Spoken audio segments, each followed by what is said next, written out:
हमजाबासी की रिपोर्ट के मुताबिक डिस्ट्रिक्ट ईस्ट थाना साइड सुपर हाईवे के इलाके N3 पंप कच्चा पक्का रोड के करीब पुलिस और डाकुओं का आमना सामना हुआ। दो तरफा फायरिंग के नतीजे में 2 मुल्जिमान शदीद जख्मी हालत में गिरफ्तार, जिनको फौरी तिब्बी इमदाद के लिए अस्पताल मुंतकिल किया गया। मुल्जिमान के कब्जे से 2 अदद गैर कानूनी पिस्टल, बम, एम्यूनेशन, छीने हुए मोबाइल फोन्स और नकदी रकम बरामद हुई। मुल्जिमान के ज़रिए इस्तेमाल मोटरसाइकिल 125 को ज़ाब्ते के तहत कब्जा पुलिस में लेकर मुल्जिमान की शिनाख्त का अमल जारी है। मुल्जिमान का साबका क्रिमिनल रिकॉर्ड चेक किया जा रहा है। मजीद मालूमात मैसर होते ही आपसे बर वक्त शेयर की जाएंगी।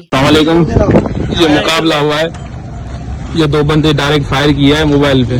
जवाबी फायरिंग में 2 बंदे गिराए, दोनों को फायर लगे हैं। इनसे पिस्टल मिला है और ये बाइक है और ये आवाम आ गई है। हाँ भाई, जी भाई, क्या देखा आप लोगों ने भाई, बताना। हमने देखा भाई, हम सामने से आ रहे थे, फेस टू फेस ये जो है ना आमने सामने स्ट्रेट फायर मार रहे थे। ये तो अल्लाह ने बचाया, हम भी बच गए और ये पुलिस वाले भाई भी बच गए। स्ट्रेट फायर मार रहे थे हमारे सामने। आपके सामने क्या है? मैं इस्लामाबाद जा रहा था, मेरे सामने मोबाइल गुजरी है। ये इतने जहाज की तरह भगा रहे थे।